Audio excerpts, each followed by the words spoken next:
Welcome to the Beyond Atheism podcast, with me, Nathan Alexander, and my co-host, Todd Tavares. Moving beyond questions of God's existence, this podcast asks, what's next in a world without God? If you're enjoying the show so far, make sure to like and subscribe, rate and review, and consider supporting us on Patreon.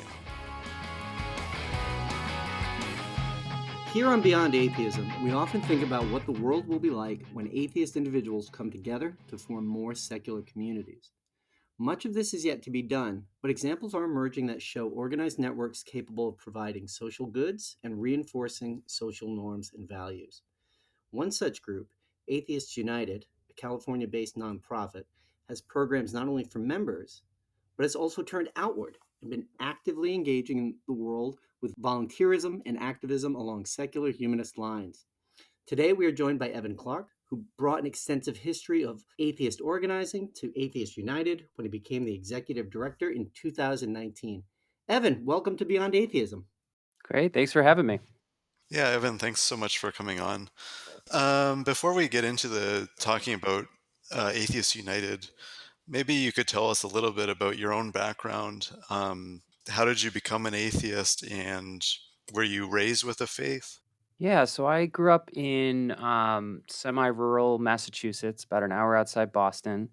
And my parents sent me to a Catholic school in first grade. And that's when I discovered this God stuff doesn't work for me. I do believe, if I'm not mistaken, we had Latin Mass still.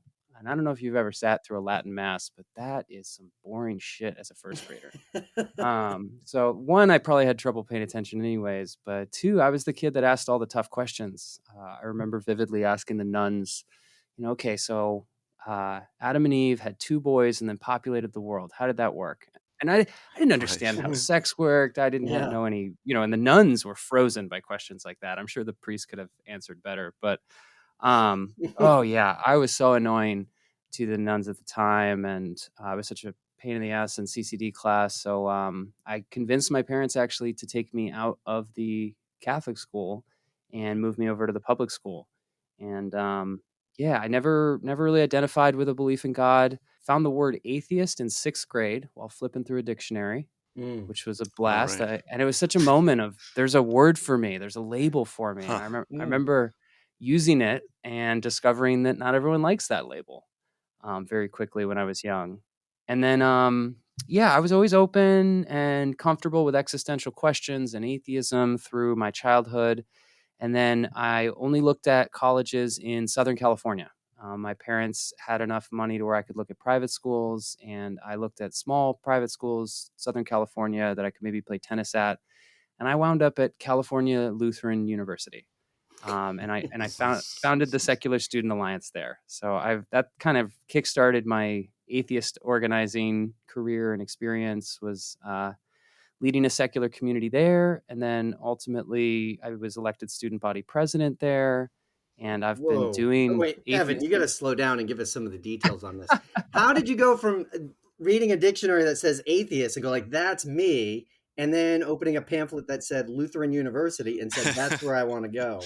Yeah. So when you're a 17-year-old and looking at colleges, at least in 2006, 2007, when I was looking, you go to collegeboard.com and you make a list based on the criteria you're searching for. And I was always open to the idea that I would go to a religious school if it could still be a place where I could be myself. So for instance, Notre Dame, atheists go to Notre Dame all the time because of the great academics.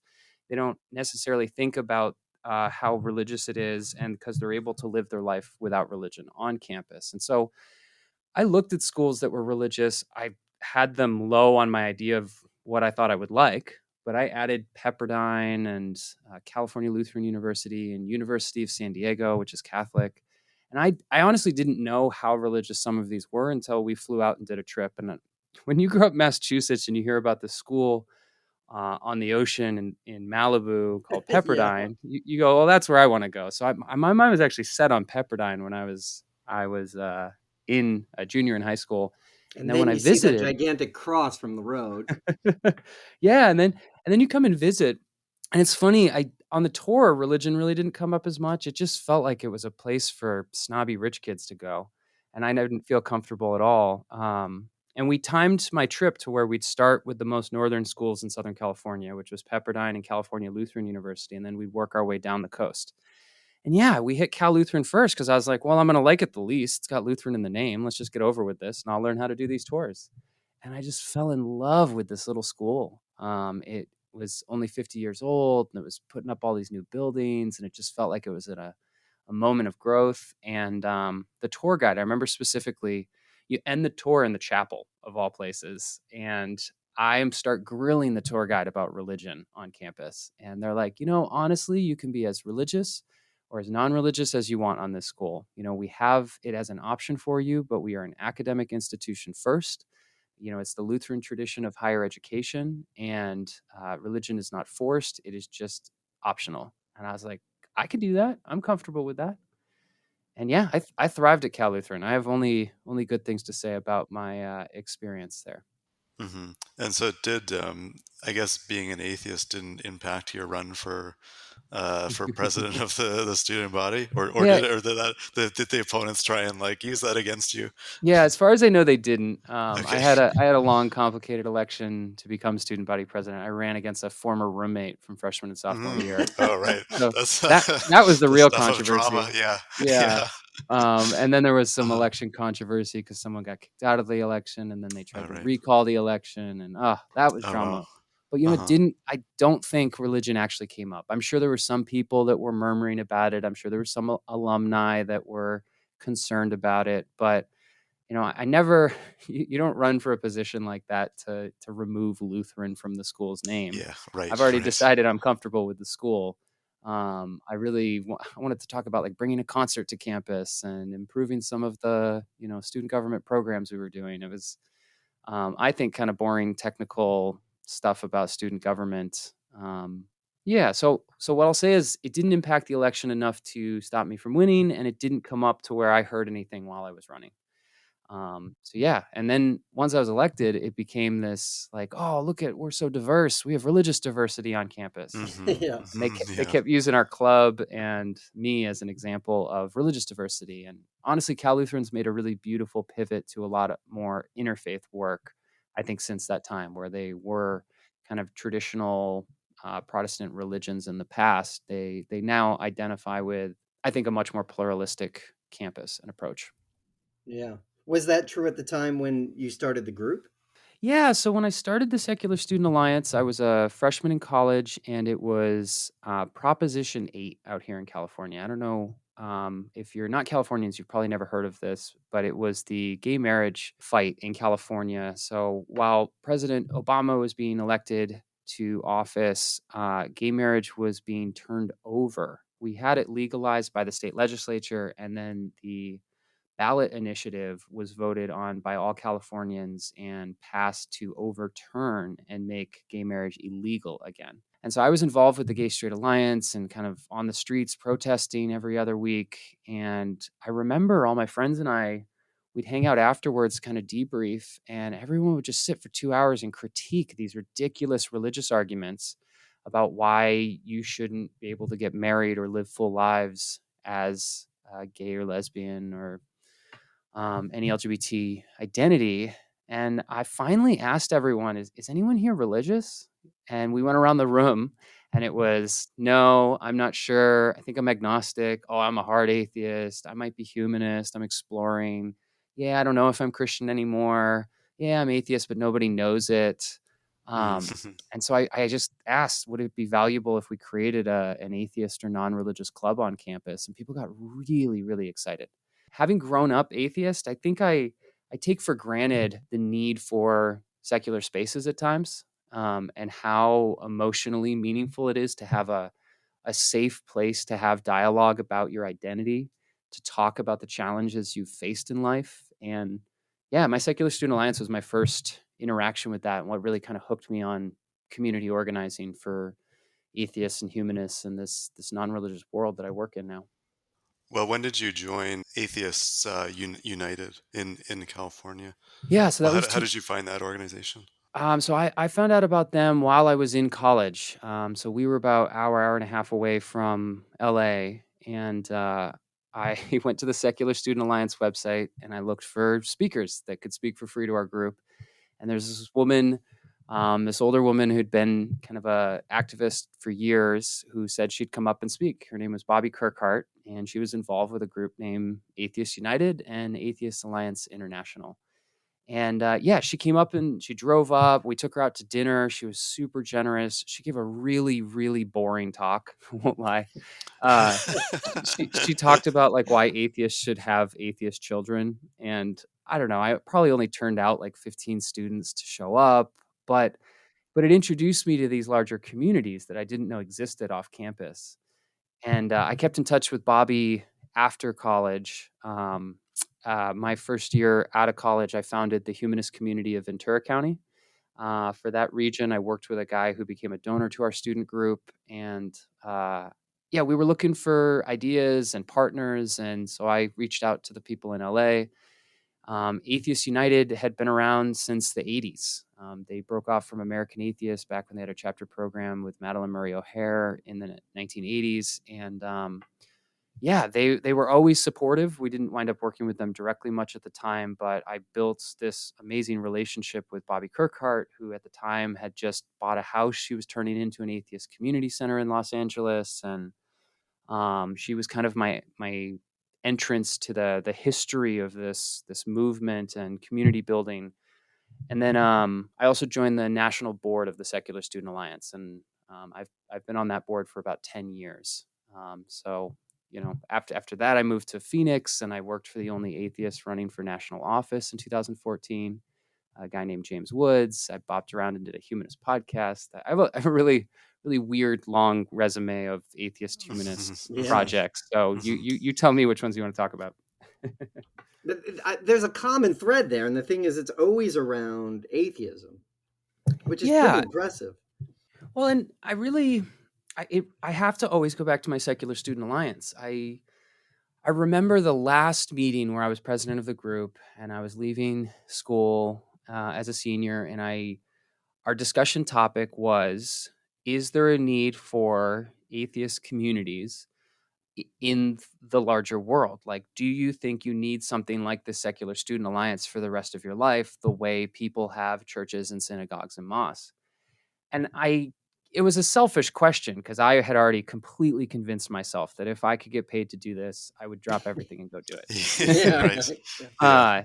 This is the most exciting I've ever felt, the most intellectually stimulated I've ever felt. It feels like a social problem that so desperately needs attention, and it needs kind of an entrepreneurial mindset, because we don't actually know. We don't actually know what the post-religious religions of the 21st century are going to look like.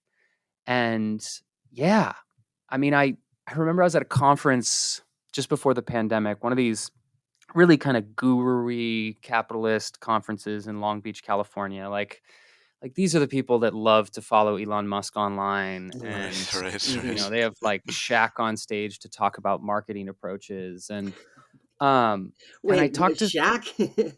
Yeah, Shaq was there. I didn't makes meet him, money but yeah. just talking about marketing. Oh yeah. Yeah. God. Oh man. Yeah, and they have like sound baths out front and axe throwing for like lunch breaks. It was just such a hilarious hipster conference. But I did meet a guy who worked for Google X, which is their like moonshot project division of Google. They work on self-driving cars and balloon internet and radical robot healthcare things. And I was there pretty much because a friend got me in for free, and I was like, I'm just going to pitch Atheists United, see if I can find some donors. And I kind of give this guy my quick spiel about how we need atheist communities, and there's probably 20 million non-religious people across the United States we could organize. And he turned around and said, you realize you're in a $1 trillion industry, right? And I was like, whoa, what? What is he talking about? $1 trillion? He's like, religion is probably a $1 trillion industry, and you're trying to innovate it. And that's always stuck with me. It's just like, yeah, if you just think about the world as markets and industries, and where your entrepreneurs are, and how money moves, and where people gather, and what products they get excited by, like religion has been one of the largest, most influential, most well-funded products, markets, movements in human history. And we're now looking at a United States where 29%, and it's only growing, 29% don't identify as religious anymore. Almost 10% identify as atheist or agnostic. And we need to ask what the rituals, what the community gatherings, what the identities will be that will serve these people as they have children, as they die, as they move between cities, as they look for jobs, as they try to find love. Like, I think the most interesting questions are not whether God exists or not. It's how do we serve atheists who have really unique experiences in this world because we live in a Christian majority society in a like Christian privileged world. It's like being queer, it's like being a woman. You have a unique experience, and so you probably need unique experience, unique community at times. And that's what I get to do for a living now. I get to think about and play with how we build interesting programs and interesting community spaces for people who happen to not believe in God. Mm-hmm. But how much did he invest in AU? Nothing. That's the important I thing. know. I got to call him up again. Uh, But nobody, I nobody. mean, it's a very insightful approach, right? And it also speaks to the idea of like what technology doesn't do, right? This isn't a machine that does it. It isn't code that does it. It's how do we're innovating the way people relate to one another. Yeah, relate, gather, identify. I think that's actually a really good question and something to be explored more. Chris Stedman is a speaker and author that you all would love speaking to. He wrote a book recently called In Real Life. And I love the concept of hybrid communities and how technology has radically upended our concept of community. If you're like my brother and you grew up gay in our society, often your first real community is like online. It's maybe your gaming friends that you connected with somewhere in the world. You might not even know their names. And that's where you get to be your true authentic self. I think about how Reddit has impacted the atheist movement for the past 20 years. The rise of meetup.com has just Right. Yeah. radically Yeah. created space for us that didn't exist pre-internet. In a lot of ways, the rise of all these communities and what I'd call modern movement building can really be attributed to technology in some ways. And yet, I strongly believe that our most powerful work and our largest potential is still going to come from our in-person gatherings and our ability to mobilize at the grassroots level. Yeah, yeah. I'm writing an article, like among other things, about the way like the internet has impacted the atheist movement. I think like yeah, what you said is totally right. I feel like it's sort of like it provides an opportunity for community, but it doesn't like it's not a replacement for community. It just like sort of facilitates it. Yeah, the first thing it did is made people realize how many there were. Yeah, I truly think finding each other is the first step of any community, any concept of building group identity. Like you have to find each other. And if I think about being an atheist in the 1960s, how do you find each other? If you're and you have to think about the consequences of even looking, right? We know this today. If you were in Saudi Arabia and you start Googling atheist things, like you can go to jail. In the United States, in the 1960s, yeah, what? You go to your local library and check out a book on atheism and hope your family doesn't find it. But then how do you find other? So universities were the only spaces that could kind of explore these ideas. If you were lucky, maybe a socialist club or super lucky, an atheist community of some sort existed.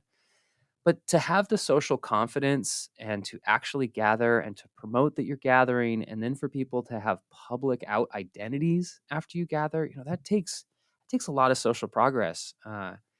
So I think in some ways the reason our communities, atheist and humanist communities, have been so, let's say, atheistic and so obsessed with religion and the debate of religion for the past 20 years is because they're reactionary communities. They while we think that they're gathering for all of these other things, and while they often do go serve people in ways beyond just intellectual stimulus about religion and theism and atheism, you have to put yourself in the context of how most people who join our communities were traumatized or abused by religion.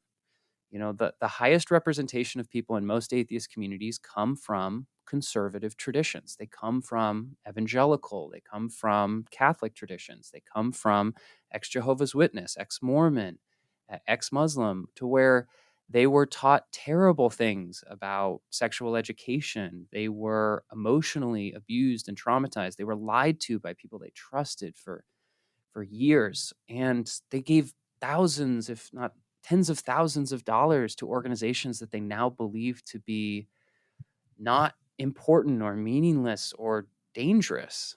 And I think when you put it in that context, our communities first are serving people's emotional and physical needs of safety. We have to help people recover from the trauma that they have faced. And that process is long, it's slow, it's painful. I think atheists are rightfully accused of being angry at religion a lot, but we have a lot to be angry about if you live an atheist experience in society. What we haven't been as good at is putting words to that and actually helping people's need there, which is why organizations like Recovering from Religion are so important.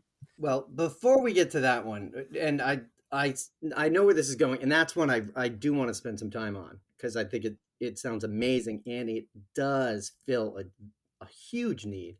And Um, the pivot, which is where we're going too, right? yeah, And but what yeah, else? How do we go beyond atheism? yeah, but so let's get into what Atheists United was like when you got there. Because one of the things that you already mentioned that blew my mind is that you had a space. Because for a lot of Yeah. atheists, this is a major stumbling block. Yeah, so this is really unique to Atheists United. So it was founded in 1982. It was a part of American Atheists at the time. I believe there was some disagreement over some separation of church and state case out here that kind of separated us from the national group. And it had served LA as mostly kind of your local atheist community chapter. It helped people launch groups whenever they wanted to regionally. I think it has served mostly a social need for people. I think a safety need for people. Um, but, you look back to the 1980s and the photos I can find in our records, and, they're protesting war and nuclear arms. They're participating in the AIDS walk in Los Angeles. They're gathering for highway cleanups, and some are even engaging in interfaith work in the 90s and early 2000s. They're partnering with international organizations about oppression of non-religious identities and religious minorities worldwide. And yeah, honestly, the history of most atheist communities are quite progressive and quite active, but we get caught up in the needs people have. And I think a lot of those are, uh, well, I should say the needs are actually probably more recovery. I think sometimes the leadership keeps it more intellectual because they've also traditionally been run by highly educated white males who think that's what the purpose of community is to serve them intellectually rather than to maybe address their intersectional community needs. But yeah, I joined 2019 and I joined actually while the organization was really struggling. So while we've been around for at that time 36, 37 years, we used to rent space from Center for Inquiry Los Angeles. So they purchased a building, I think about 15 years ago on Hollywood Boulevard, and they have their gatherings there in a big theater. And they had sold their building and were looking for new space for so about a year and a half. Atheist United was kind of homeless, other than this space called Heretic House, which Bobby Kirkhart, one of our former presidents, she purchased a 100-year-old Victorian mansion in a neighborhood called Echo Park in Los Angeles, and she opened it up as basically a community center for the atheist free thought community. And we would host a lot of our events there. So yes, we did have a space when I joined, but the membership was crashing. Our attendance at meetings in 2015 was 80 to 90 people on average, and by 2018 it was 30. The average age of the membership was going up, not down. We were finding that young people weren't finding community there anymore, and it was becoming not just retirement age, but like 10 to 20 years from death type age for Right. most of our members. Yeah. This And sounds so, like what churches are facing. yeah, exactly. And honestly, when Yeah. you look big picture, most liberal religious traditions are having the same problems. This isn't actually a unique problem to American atheist groups, and American humanist groups, or European humanist and atheist groups, but it's kind of this larger context of how and where do uh, culturally progressive people gather and what type of community they really want. Because whether it be technology or other things, or the destruction of our societies through segregation and capitalism or whatever, right? It could be those things that are actually kind of making it harder for us to gather. But yeah, I joined at this really unique moment where someone had died and given them $500,000, and they were trying to figure out what to do with the money. So I was one of the outside advisors saying, "You know what you should do? Don't go buy a building," which is what most of them wanted to do at the time. They wanted to buy a building and just call it a day. They thought if you build it, they will come. I said, "No, no, no, that's a terrible idea. One, 500,000 doesn't buy you a building in LA. Right. Yeah. Right. Right. Two, you have upkeep costs. You have a lot of Yeah. expenses that go with a building. Mhm. And three, you're going to have to like put people in that building. And if you have less and less people joining your community, you're going to be sitting around 5 years from now going, well, we have a building, but no community. So what you should do is you should hire some young idiot kid. You should tell them they have to fundraise their own salary to keep their job. And you should try to be 4 times your current size in 5 to 10 years. Um, set a goal of becoming sustainable at a new level so that when you do get a building, you'll actually like have money for it or you'll have people for it. You should try new programming. You should try to attract some young people. And I became that young idiot kid. They turned around and offered it to me. And Right. it's Very and clever. it's been a very wild ride ever since. Hmm. I mean, the whole issue of community. I mean, like, I guess there's sort of two things. Like, the first one is how to actually attract people and get them in the door, but then, like, more importantly, like, how do you kind of keep them there, keep them coming back? Yes. Oh, these are my favorite questions. I'm so glad you guys want to talk about this because a lot of people like to talk about God, and I just want to talk about organizing. I think it's a much Right. more interesting Right. question. Yeah. Yeah. Definitely. Yeah. So these are, I think, the hardest questions today. And honestly, if we had the answers, everyone would be doing it. So I want to preface by we're in the experimentation phase. We're in a totally different era. And there's a few reasons for that. One, I like to call the expanding spectrum of atheist experiences. And what I mean by that is there's such a radical difference between a third generation atheist who grew up in Santa Monica, who goes to University of Southern California, where most of their friends aren't religious, whose idea of community is marching in Black Lives Matter, versus a gay atheist youth who grows up in rural Kentucky, and it's literally a life or death type conversation. And yet they both are looking for community spaces to gather, interesting programs to interact with. And yet their needs as human beings, their needs once they're in community, are so radically different. So how do we serve both these people and everyone in between, you know? Yeah. And let's Uh, not leave out the fact that they will serve each other's needs if they're in that community. yeah, it's just, the third generation atheist is so bored by the conversation of theism and atheism. They Yeah. do not want to watch Richard Dawkins debate Dinesh D'Souza. They just don't understand why you need a creationist speaker to come out. They just don't get why people get so worked up over some religion putting some sign up locally. And yet over here you have groups of people who like are still coming out of the trauma of their own family. They have family rejection, they have microaggressions they face. They are scared to tell their coworker or their spouse about their identity or their beliefs, and that could take the rest of their life for them to get comfortable with. So that's kind of what I mean by this expanding spectrum. And in some ways, we're solving that by having different types of communities. Sunday Assembly is a model of secular community that was founded about 10 years ago in London for that, frankly, post-religious, second generation atheist crowd. They looked around and they said, "Hey, all of our friends aren't really religious. Wouldn't it be fun to get together and like sing like the religious do, but not really use any of the God language? And we're so post-religious, we won't even talk about atheism." And like that was wonderful. They started having 400 people at their events, and it became this worldwide phenomenon for a bit. And suddenly they had like almost 200 groups around the world. And if you look at, Sunday Assembly in the United States, it struggled like hell. They most of them are not there anymore that got launched 5 years ago. And I think part of that is because the needs of atheists in America are pretty profound and pretty direct, and you can't ignore religion in the United States because of our politics and our culture. So most atheists here want to talk about and need to talk about atheism when they get into these community spaces.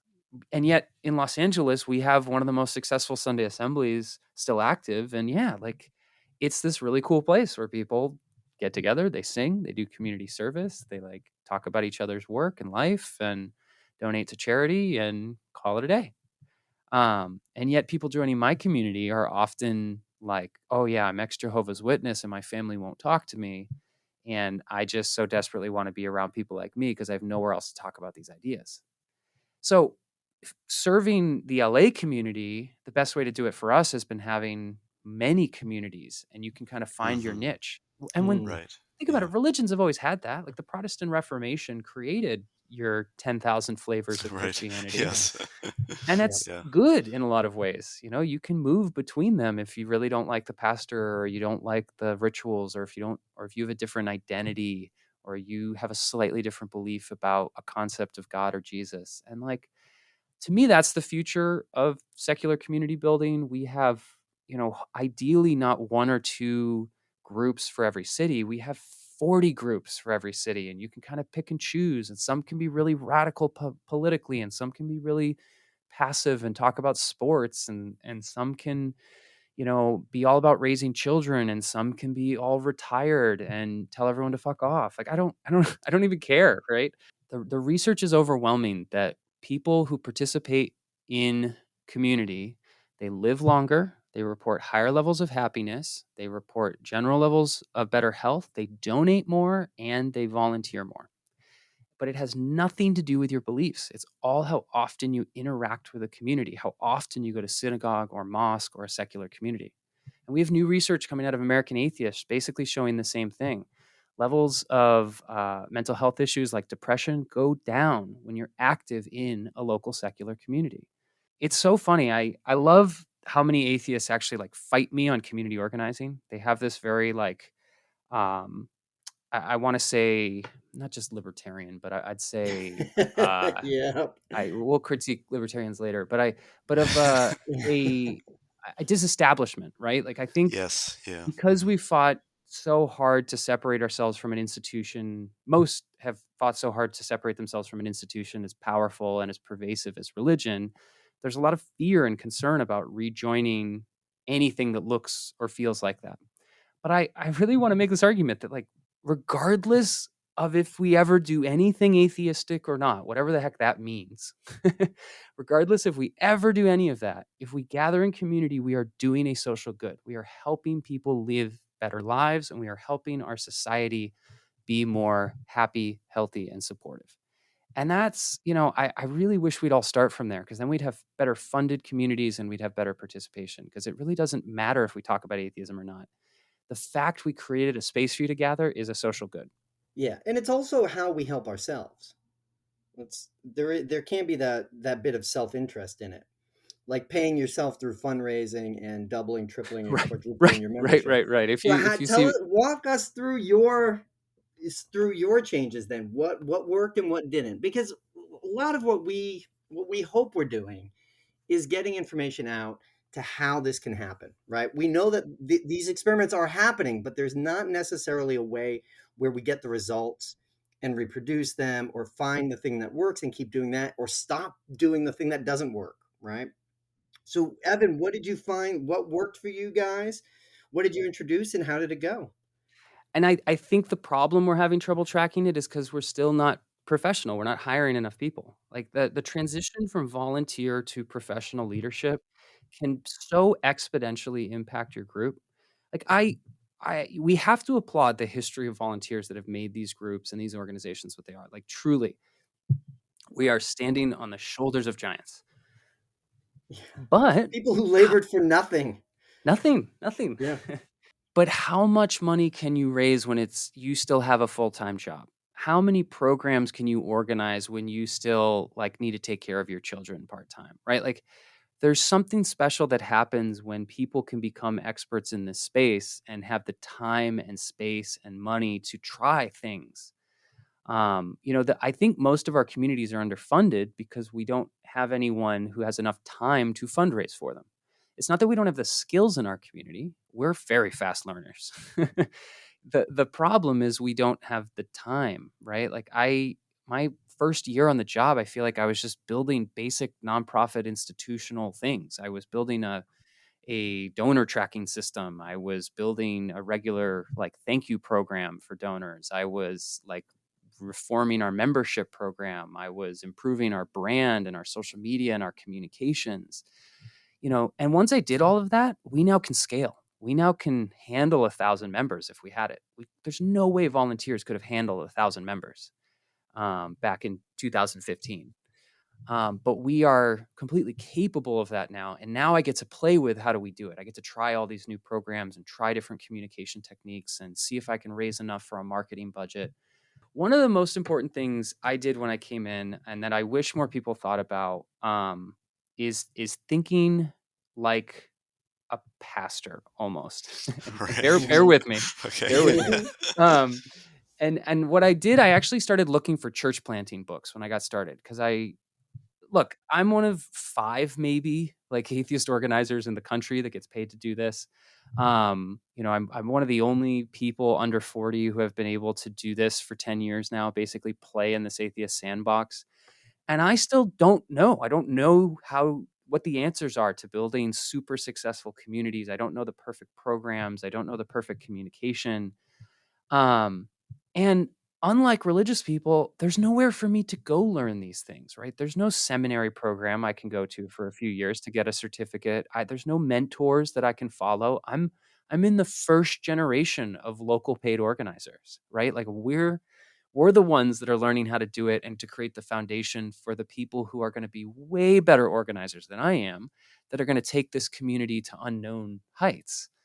I'm because of the Secular Student Alliance, I even got access to this movement and got training at a young age that the leaders before me didn't have, right? I'm the leader to them that came up after them. So like, we're just trying to figure this all out. And when I started reading church planting books, most of them are terrible. They all tell you God will save your community, just have faith. And those are, okay, those are useless to me. If I just pray, we're going to have lots of members. But I did find one that really struck me, and the concept that hooked me most was the idea that we tell ourselves that the reason people join community is belonging. And that's what most people self-report. Why did you join the community? Well, I was looking for other people like me and I wanted to find belonging among them. And that's important and that's true, but when you dig a little deeper about why they stay, belonging isn't necessarily the reason, right? Like, we've all shown up at an event of an interesting organization and then never gone back. Why? And we've all gone to organizations probably, and we've had an experience that changed our life, and we will give money and time and loyalty to that organization for the rest of our life. Why? For a lot of us, that was a college professor that we might have made us change our major, or kind of have inspire you for a new passion. It might be a career you found. For me, it was summer camps. I fell in love with these experiential spaces that I felt like really helped me grow into the human being I am today. And I'm hooked on this idea that what we really want, other than belonging, is transformation. We want to grow as human beings. We want to, have help getting through this weird thing called life, finding meaning, building support networks, and discovering who we are, what we're doing, why we're doing it, and what brings us joy while we're doing it. And so when you start thinking about community in that way, suddenly an intellectual program where a speaker gets on stage, you show up, maybe you don't meet anyone, listen to a cool talk, go home, isn't that impactful. It's the lunch after the speaker meeting that's the impactful part. It's how you interacted with other people that might have helped you grow, or that you could count on to like visit you if you're sick at the hospital, or might babysit your kids someday. Those are actually the meaningful parts of our community program. So I started thinking about all these different programs we don't have that might serve this need for people. And the first year was tough because it was very internally focused. The second year, COVID hit, March Hmm. 2020. Yeah. And so, I don't the envy second, the time that you started. Yeah, right. yeah. Yeah. Yeah. So we've been mostly organizing online, but we still decided we kind of took 9 to 10 months to really build a virtual community where we could. But we started talking about still launching all of these programs. So during the pandemic, the first thing we did is we made our largest program an in person volunteer event. So we kept doing our speaker meetings virtually, but we partnered with the LA Food Bank, and we started giving out 3,000 pounds of food on our in the parking lot of our office space every month. And that became the center of the community suddenly. We get completely amazing age demographics and racial demographics that we never used to see at our other programs. But people really want to help other people, Yeah. especially Wait, during a pandemic. Kevin, can you clarify that? You mean the people who are volunteering? That's where you're Yes. getting, yeah, Yeah, all yeah. this So action. we launched this program in June of 2020. We very quickly asked around where we could help out. The food bank said you can become one of our emergency sites. They started giving us free food, and then we started bagging it and handing it out in our local community. And we started getting 15 to 20 volunteers every month showing up for that, and most of them had never been a part of our community before. Most of them were in their 30s and 40s and just in Los Angeles looking to do something with their time. Last week we did one, and I think the average age was probably 30 for the volunteers. Unbelievable, unbelievable. You don't see this in almost any other area of even our own community.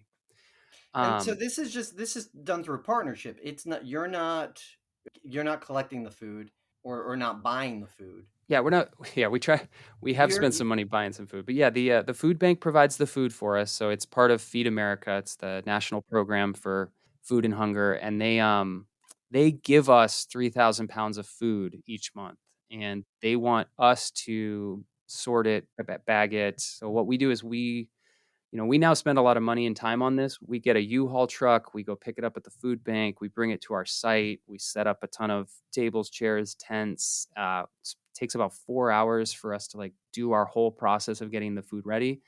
And then we give meal kits out to grocery kits. Some of them are up to 30 pounds to about 100 families once a month. Yeah. And it's an amazing program, and it's just kind of reminded me how much community service is what people are really interested in doing. Like, people at the end of the day, it doesn't matter where you are on the atheist spectrum of experiences, like, you want to help other people. I find you're anti-religious, recovering from religion, like angry atheist, and your third generation atheist who is so zen and doesn't care about religion, love showing up. They both love coming to that program. Yeah. Yeah. Yeah. I feel like when you're doing things together rather than just like sitting and listening to a talk, like when you're actually doing things together, like that can help build build relationships with other people that you wouldn't get when you're just, yeah, Yeah. sitting. So Yeah. Mhm. so the larger concept is organize around what you do rather than what you think. Mhm. I Mhm. like to remind people we're not Atheists United for atheism. We're atheists who happen to be united. Like, we gather around the people who are atheists, not just the idea of atheism. Ah, what a boring organization we would be if all we did is organize around what God not existing.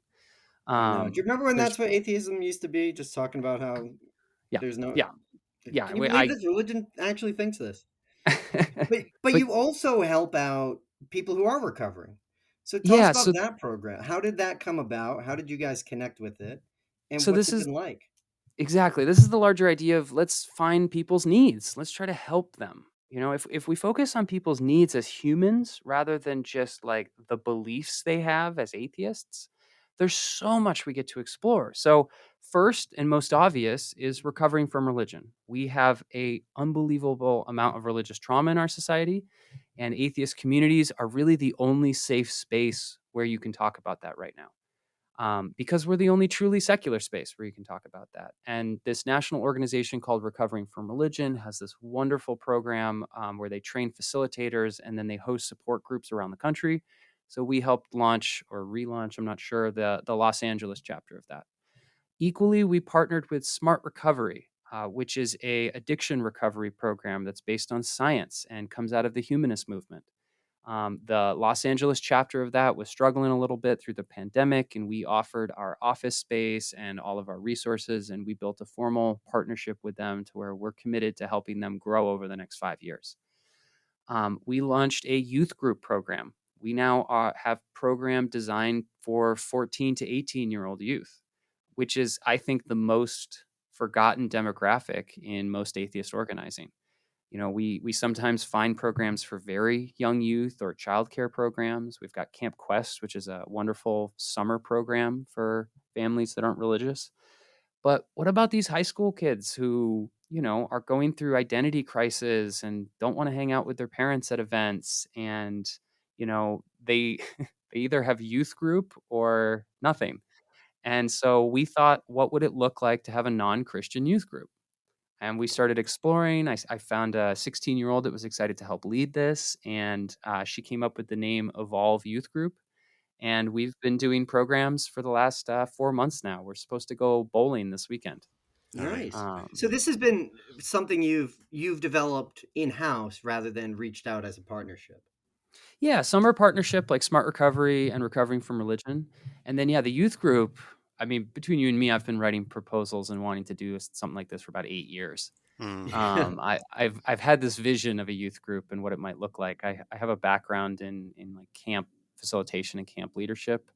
So I always wanted to see a program like this succeed. And we're trying to figure it out right now. It's still quasi-pandemic, so it's really hard.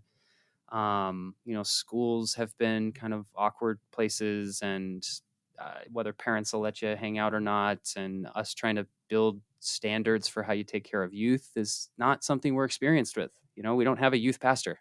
Right. Yeah. Right. Yeah. Yeah. We Yeah. are doing this all Right. from Yeah. scratch, and I'm working with organizations where I can, like Camp Quest, which has been like helping me with the tools for a background check or training programs for facilitators. But we're in a lot of ways, you got to figure it out as you go. But I'm noticing that the more we do programs that uniquely catch people with where they're at in life, that uniquely are trying to help them with some need they have, or are trying to serve them in ways that our communities traditionally haven't, like, people are excited. My favorite new program we launched, I talked about this idea in 2019 and wasn't able to pull it off until 2021, but we launched something called Atheist Adventures.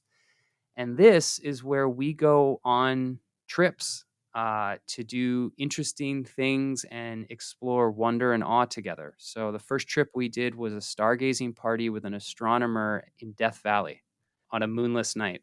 God damn it. I know, you got to come. We had four, Yeah. and we had That's awesome.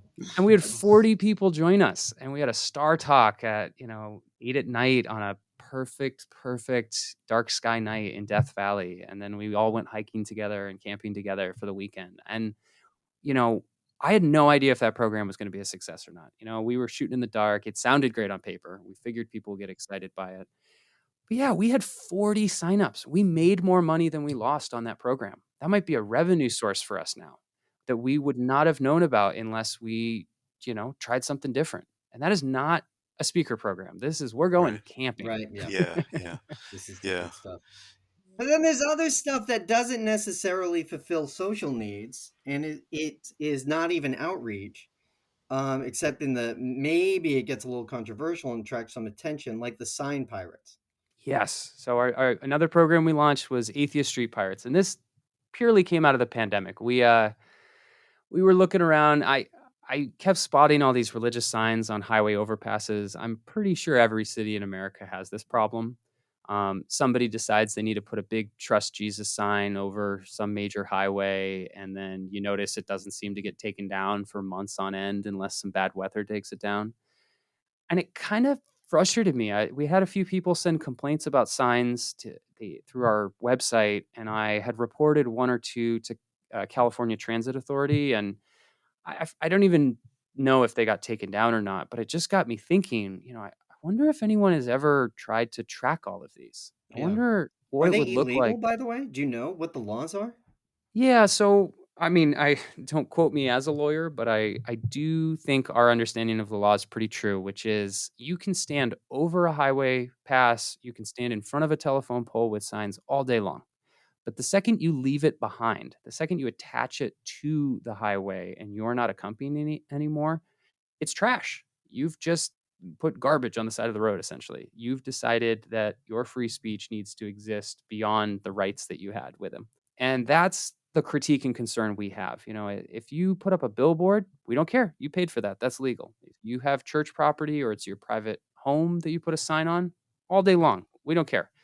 But the second you use our public land, which our streets are, if you start putting them on telephone poles on public land, which is public property, if you start engraving your names into the concrete of our sidewalks, like then we have a problem. Then no longer are these secular spaces and no longer are we welcoming to all religious identities. We're essentially privileging some. So what we did is we created this map.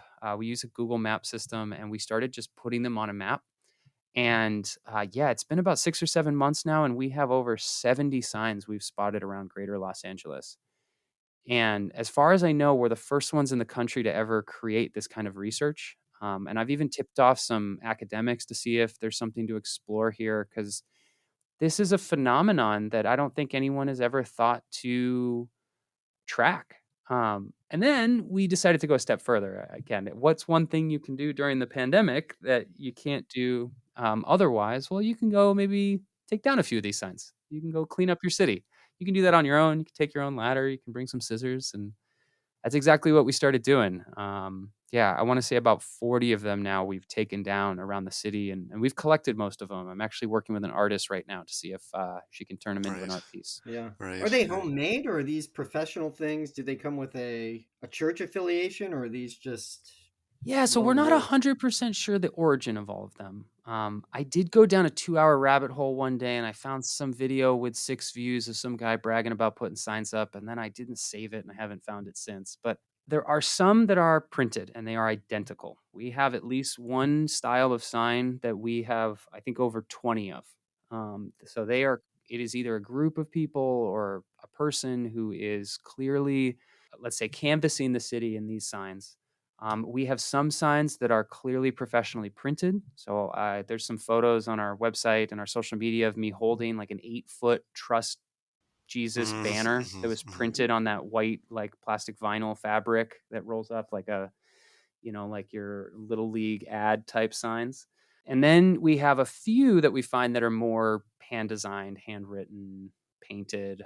What's been really fun actually is Google Street View. You can look back in time at last time that a car scanned the street. So every now and then when we have a sign that we spot, I go onto Google Street Maps and I look at, the past 10 years to see if someone had been posting that sign at previous times, or it'll tell us roughly how long that sign's been up. In some cases, we find that a sign has been there for 9 months. Nobody's taking them down. They're just living there. One location I found this week, somebody found it a little bit further in the desert outside of LA, but they found a sign in a location and I went back 6 months. It was there 6 months ago. It wasn't there a year ago, but 2 years ago, the exact same sign was there, slightly higher. And, Wow. Yeah. so this person is clearly coming back to this exact location and putting up signs. And I found one even, somebody took a metal sign that said Jesus on it and put it really high up on a telephone pole. And I just spotted it because we actually were tracking one sign and I was like, what is that thing above it? Oh, that's a metal sign that says Jesus. Mm. 10 years that has been All on the right. side of the road. I found it Wow. for 10 years of photos on Google Street Maps, Street View. So, I mean, I can't even imagine, like, Los Angeles is probably not as bad as other cities. We're a driving city, so maybe we get a little bit worse. But yeah, for those listening, if you spot signs like these, one, report them to us. We'll put them on our map. Even if you're in Alabama, I'll try to work and find some Alabama people and we can create an Alabama map. or we'll just throw it on our map. But one, we need to start tracking these. I think the more we ignore them, the more they go unchecked, and we just live in this world of theist normativity, Christian privilege. And one, we need to challenge that. And then two, if you want to start taking them down, do it safely. But yeah, like basically we can start, it's something you can do. They are trash as long as it is on public land, which I want to be very clear about. If it's on public land and it is left there like it is trash, yeah, you have the right to take it down. Some lawyers might disagree with me on it, but I feel extremely confident that the worst you'd get is a slap on the wrist from the city, and if not a thank you for doing their job. I wanted to talk more about the issue of this and like sort of like free speech and so on, but maybe we can save that for the bonus segment. It's been wild though, because we did, as you found out about it, was the press we got on it, Yeah, and yeah. that it made it all the way to the Washington Post. So we got national news Right, right. for that piece, and my email is flooded right now. I have like 30 or 40 people trying to ask how they can become Atheist Street Pirates. Oh, right. Oh, Okay. that's fantastic. Yeah, And what the place I saw it was the religious news Yeah, service. right. Everything, Yeah. it yeah, was a yeah. wire report that went back to the religious news service. Yeah, Religion News Service is this really cool group of people. I've been in lots of stories of theirs over the years, where they write stories relating back to religion. Um, there was even a reporter that was hired specifically to cover the atheist community back in the day, and that kind of Wow. got them Yeah. reporting a lot more on our community and our activism. And yeah, they're great reporters. Honestly, I love working with them. There was one based in LA that reached out, so we were able to take her out on a street pirating venture. Voyage, I think voyage would be the word. Yeah. But yeah, it's actually, I recommend, if people are looking, if you're doing something interesting with your community, write a press release and send it to Religion News Service. There's a high probability they'll Mm. cover it. God, this is the business. This is the important stuff. It's incredible. So, all right, if we're going to avoid the free speech stuff for now and leave that for the bonus material for Patreons because we need money too. What's next for Atheists United? Where do you see this going next? What are some of your future plans? Yeah, so we're in this really interesting place where we have done most of the reforms I wanted to do when I came into the organization. You know, I brought in a lot of new programs. We've inspired a lot of new members. I looked at our numbers from 2018 and our numbers in 2020, and over 60% of the people that identify members in our community were not involved in 2018. So we are bringing in new people, who are doing something right. We know that. Does that mean there's been turnover as well? Yeah, we've lost a lot of our old timers who maybe don't identify as much with the stuff we're doing, or naturally have left our organization after 20 years participation. Um, and we're trying to figure out how to fund the damn thing. We feel confident that we've got strong programs, that we can impact more people, but I need a marketing budget to get to my next 100 members, 1,000 attendees.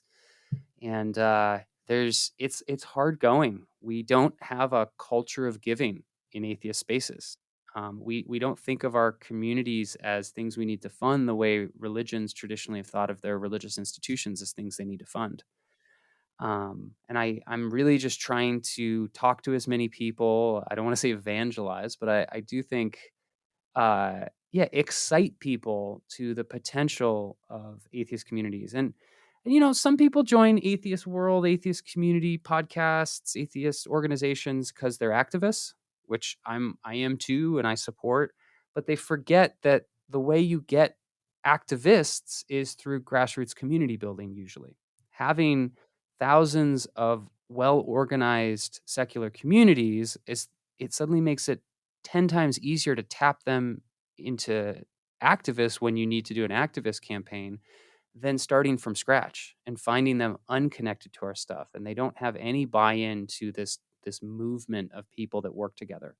So I'm convinced actually that even the donors and the activists that only work in activism space, they desperately need to work better with the community organizations. That, yeah, it sounds like to you we're doing really boring socials where we hang out at pubs and just talk about interesting stuff and we're not doing anything, but you're wrong. Actually, those people are some of the most involved. But right now, they're spending their time with ACLU and Planned Parenthood and other organizations. And because they're in our organization now, they're more likely to work with us when we do an activism push. So you got to fund our stuff. You got to think of us not just as another religion, but as a group of people that represent and fight for minority religions in our society. It's where your children can grow up happy. It's where we build leaders that are going to lead our courts and our schools and our legislatures in the future. Mm. Let's hope. All right. I think, Nathan, I think it's time to move on, don't you? Yeah, we should move on to our lightning round. Can a true atheist? So, Evan, the way it works is we'll ask you a series of questions. Can a true atheist do such and such? Like, can a true atheist say, "Oh my God," for example? And you just give a short answer, just maybe a couple sentences justifying your answer. Yeah. Don't Um, overthink it. That's the yeah, most important part. yes, yes. Okay, so we're going to start with a really easy one, perhaps. Can a true atheist believe in God? No. No. Okay. All right. Okay. Good. It's always good Fantastic. to have that as a It's baseline. easy. Okay. Yeah. Evan, can a true atheist proselytize? Sure. Do you guys? Have you All right, so do you have any it, outreach it programs? it yeah, it depends on your definition of proselytize, I guess. But I mark it like hell. Sure, you catch Mm, me most days of the week, and I'm a seller of my community. So the fact that I might spend some money on Facebook ads, or the fact that I call up people and ask them if they'd like to join something, I don't think that's inherently bad. I think that's a secular tradition. I think it's been co-opted by religions who use guilt in their arguments and use it. When you remove the bad stuff, we're just asking people if they want to do something with their time, and hopefully it improves their life. So yeah, screw it. I'll But proselytize that. are you targeting religious people? Being like, come on, give up the Oh, God no, no, thing. no. Sorry. I don't Not like. evangelize. I hate conversion. Yeah, I've probably converted people to atheism much more than I would have even liked, just by talking about the topics. But it's not a goal of mine. I think the more interesting question and the bigger social need and ethical need is how people live more ethical lives, regardless of belief, not whether they believe the right thing. There are atheists that do terrible things, mm-hmm, and I don't want to work with them. mm-hmm. Right. We Yeah. don't need more of those. Right. No. Um, can a true atheist be an agnostic? Oh, hell yeah. Yeah, Okay. most of them are. Yeah. Okay. Can a true atheist wear crucifix jewelry? Hell yeah. God, wear it upside down sometimes. Right. Okay. Um, can a true atheist pollute the environment? They do. They do. Right. Okay. Yeah, But there's no. should they? Yeah. Oh, should they? Oh, okay. Should is a Well, different yeah. question. Yeah. Could they do? No, no, no, Okay. no. I, I think one of the most important principles of humanism, which is what I come to as beliefs from my atheism, is that without God or gods, and given our understanding of the natural world, we're all connected. It is an ecosystem that we live in. So we kind of have moral obligation to everything around us. And if we ignore that, then yeah, we don't care and we're selfish. And really quick, putting like this comes back to something you talked about at the start, being like the Prop 8 with gay marriage and recognizing that most of the people you were with were atheists. Have you found that a lot? Like what's driving? Because we know that from the American Atheist Report, one of the big things is environmental devastation, climate change really motivates young atheists. Um, have you found that in your younger membership? Yeah, I've been. I'm now 33 and shouldn't be giving this talk anymore, but I've been giving a public lecture on like millennial atheists and young atheists for what feels like 10 years now. Right. Mhm. And yeah, one of the things I just keep coming back to is like if you're going to build a community, or you need to think about what the needs of the people in the community are. And young people have unique needs in our society today. They are dealing with they are living and going to have to deal with the existential crisis of climate change. And there's no denying it. And they know that they're the ones dealing with it. Talking about guns in schools, talking about student loan forgiveness, or the student loan crisis. Like, you have to talk about these things if you want to be relevant to young people. So it's not that there is or isn't an atheist issue. It's just that that's what atheists who happen to be in those demographics talk about, right? It's like, try talking to a Black American and never letting them talk about police violence. Like, you're then not relevant to them, because that is their lived experience in a lot of places. If you want to be relevant, you have to talk about the things that are relevant in their life. So I think the atheist movement has traditionally been not relevant because it only talked about God, and we have really, really rich, huge life experiences that we could also be speaking to. Yeah, such a great perspective on it. Next question. Can a true atheist put up a Christmas tree? Oh my God, most do that I know. Yeah, my girlfriend loves Christmas trees. She's probably more atheist than me. All right. And last one. Can a true atheist criminalize religious belief? Criminalize a religious belief. That's interesting. I don't know how you would. I would hope not.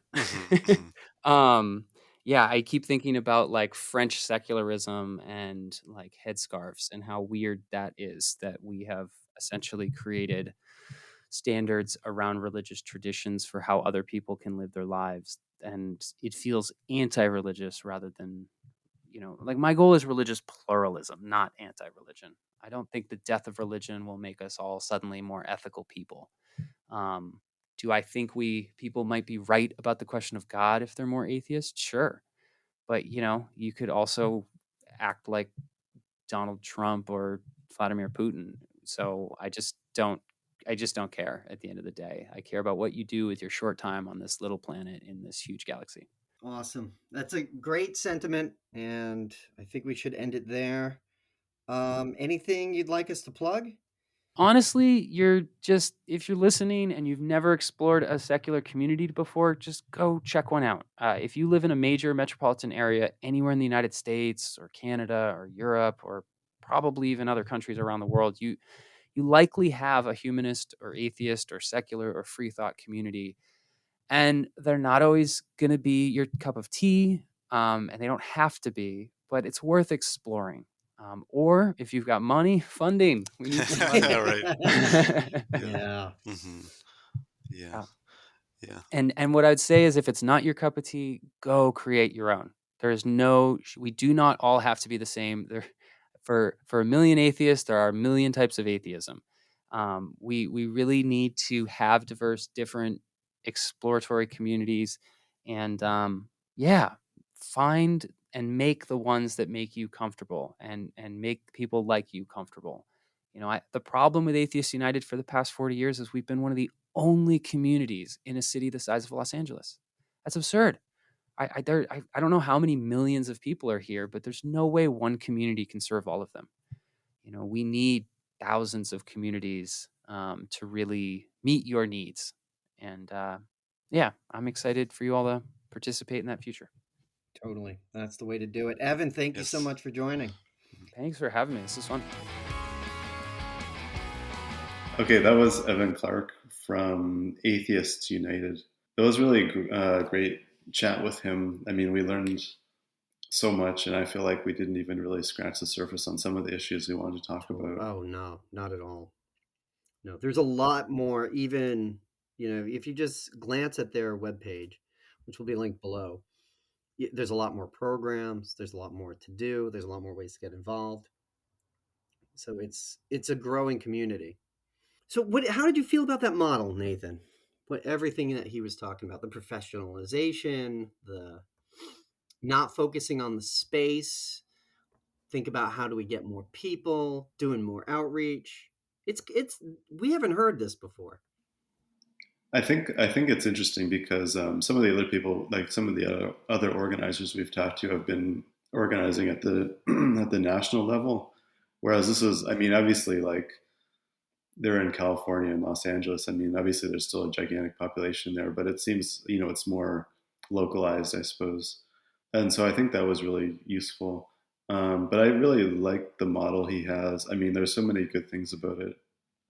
I think one of the things is that, like you said, there's so much going on with Atheists United. Like there's so many different programs and stuff that they're running that it can appeal to. Obviously, not everyone is going to go to every program or whatever, and so I think it's a good way to um, appeal to a wide variety of people. It's not just people who are looking to listen to a talk once a week, or like they've got like a choir, I guess. So I mean, if you're really into singing and stuff, I Yeah. mean, you can do that. Yeah, And but like you don't obviously, have to, unlike you other don't have groups, to, right? right? Yeah. Right, exactly, exactly. And if you're into volunteering, you can do that, and so on. So I think it's really cool, like the diversity sort of the approach. I really like that it answered, like, he was pretty fearless in the way that he answered or addressed one of the problems that we've seen in atheist organizing and atheist groups, where you'll be very successful in one aspect, right? Like you typically socializing, right? If you set up this social group, you you bring everybody out, you try to translate it, try to transfer it, change the focus, do something political or activist or volunteering, and you lose all those people. And like so, like the problem a lot of organizers run into, I've seen in the past, is, well, how do we balance this? How do we make it acceptable to everybody? And his answer is, you don't. You have people who are there for the volunteerism, for the outreach, for that stuff, and people who are there mostly just to socialize. It's not, you're not alienating one group, you're not irritating one group, you're not really harming your solidarity, you're just focusing on different things for different people. That's a great answer, right? This is, and he's one of the things that struck me about this is when we've talked to other people, other grassroots organizers, typically they are the group. Do you know what I mean? Like they're the founder, they're the heart and soul of it, they're the driving force. Here with Evan, we're seeing a second generation, and that I think is amazing, right? Like, okay, it's there's a new guard, and it comes with this new perspective and a new way to do it. And even the way he discussed that transition, right, from the old guard to what he's trying to do, we shouldn't be afraid of this. We got to embrace this. um, Yeah, and I yeah, love that he brought experimentation with him, right? Like, mm-hmm, what mm-hmm. are the things that people might like, and not be afraid to fail with it. Yeah. I mean, I guess like many atheist or secular groups, I mean, something I had sort of thought about like was, should they prioritize more like socializing, community building, or like more political action, or more outreach in the community, like volunteering? But his answer is just all of it. Yeah, Like, his answer was um, yes, prioritize all of yeah, it. right, Yeah. yeah. And I think like one of the things I liked that he said was this idea of like creating like transformation for people who are involved, and I think that's really important. I mean, it's something like I think the thing is that atheists organizations probably struggle with is like retaining people. Like you can always probably get some people out who might be curious, but then how do you keep them coming back and keep them kind of engaged in the community? And also maybe like to involve like your family, like you talked about like youth groups and Kids so stuff, yeah, on. totally, Yeah, absolutely. and I mean, yeah, because I think, I mean, in my experience, I guess it's usually a lot of sort of like unmarried, un what a kid people without kids, whatever, who have joined this. Like it's sort of like single individuals kind of coming together rather than like.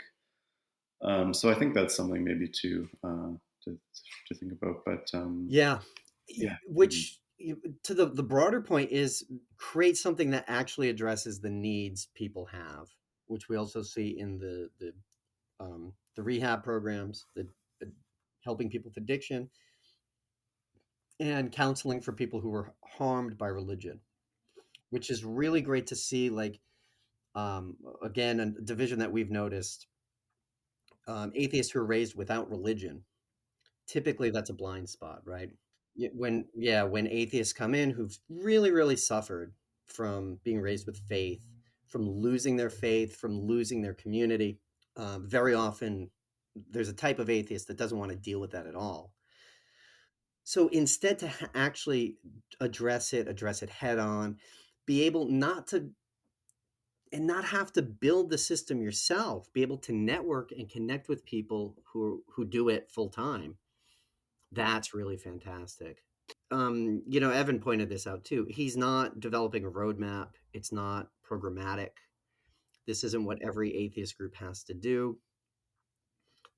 This is what he's trying, and it's this pragmatic experiment, right? What works, what doesn't, what can we go ahead with? It's not going to be the same for every group, but like, I mean, Evan himself is a resource now, and people who are trying this, and if you want to do something like this, if you've been doing it and struggling with something, or if you have something that worked fantastically, he's a great resource to reach out to. He'll make himself available, so we shouldn't be afraid. We've got a network. We've got to try these things.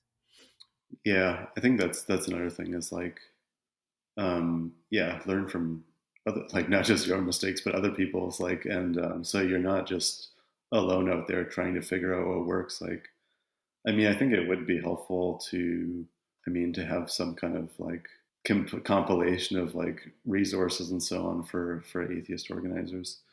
I mean, we talked a few weeks ago with Sam McGuire from American Atheists, and she was similarly helpful in that regard, like for offering to help people setting up local groups. Yeah, which again, I mean, one of the many things we didn't talk about with Evan, but Evan is connected into that. They are affiliated with American Atheists. So that it's easy. It's something that we again overlooked. But yeah, people, we've got to tap into these networks. We're stronger together. It's pretty awesome. Yeah. Yeah.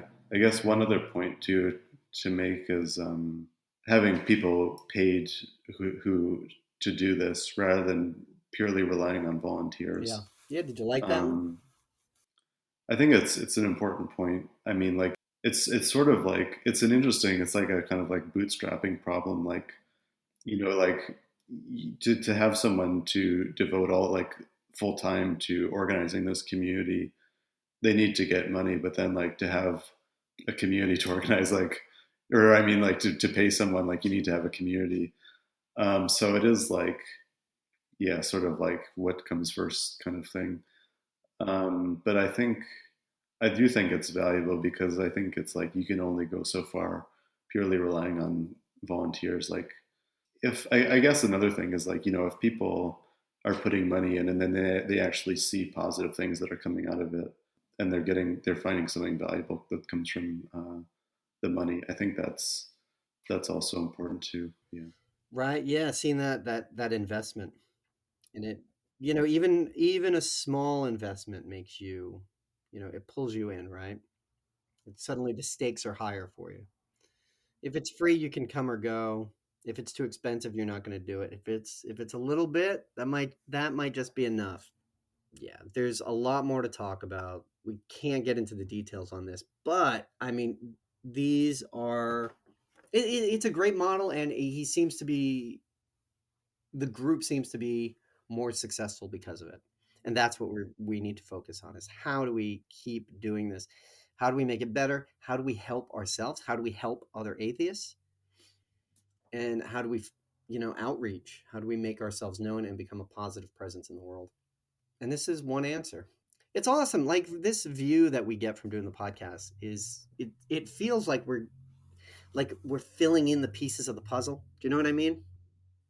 We're seeing all these different parts of it and how they all fit together. It's really fascinating.